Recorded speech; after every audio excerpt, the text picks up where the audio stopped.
আলাইকুম। ওয়ালাইকুম আসসালাম। ভালো আছেন ভাই? আলহামদুলিল্লাহ ভালোই আছি। ভাই আজকে এই যে চতুর্দিকে যা দেখতেছি এগুলা কিসের গাছ? এই যে পেঁয়াজের গাছ। পেঁয়াজের গাছ। আপনার হাতে তো পেঁয়াজ না? এটা হলো পেঁয়াজের গাছ আর হ্যাঁ, এই পেঁয়াজ। পেঁয়াজের গাছ। পেঁয়াজ কি অলরেডি হয়ে গেছে না এটা আরো বড় হতো? এটা কেবল সীমিত আইছে। আচ্ছা, আচ্ছা। তাহলে এগুলো যে তুলে আনলেন? এগুলো যে পুকুরে উঠে আ ফেলেছে। নষ্ট করে ফেলছে। তাহলে তো হ্যাঁ, জমিনের মানে অনেক জায়গাতে এরকম নষ্ট হয়ে যায়, তাই তো? হ্যাঁ। এটাই বলতে চাচ্ছেন। আচ্ছা আরেকটু জানতে চাচ্ছিলাম যে এই পেঁয়াজটা আপনারা কোন সিজনে মানে চাষ করেন? তো মাইক্রোফোনটা হাতে নিয়ে কথা বলেন। পৌষ মাসে চাষ করি। আচ্ছা, আচ্ছা। পৌষ মাসে আপনারা চাষ পেঁয়াজটা করি। চাষ করেন। তো এটাতে আসলে কেমন সময় লাগে? যেমন আপনাদের কেমন পরিশ্রম দিতে যেমন হয় এটার পিছনে? ৩ মাস সময় লাগে। আচ্ছা ৩ মাস সময় লাগে মানে ৩ মাস আপনারা পেঁয়াজ অক্লান্ত হইতে। পরিশ্রম করেন মাঠের ভিতরে হ্যাঁ, মাঠে হ্যাঁ। রোদে।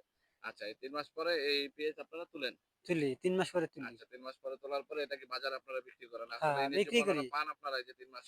না, ন্যায্য পাওনা এই বছর যে দাম, ন্যায্য পাওনা কেমন পাবো? আচ্ছা, আচ্ছা। ন্যায্য পান না। এই যে আরেক ভাই আসতেছে উনি হচ্ছে এই যে মাঠে হচ্ছে যে কীটনাশক সার দিয়ে থাকে যেটা হচ্ছে যে পোকামাকড় যাতে পেঁয়াজ নষ্ট না করতে পারে। ধন্যবাদ। আচ্ছা, আসসালাম।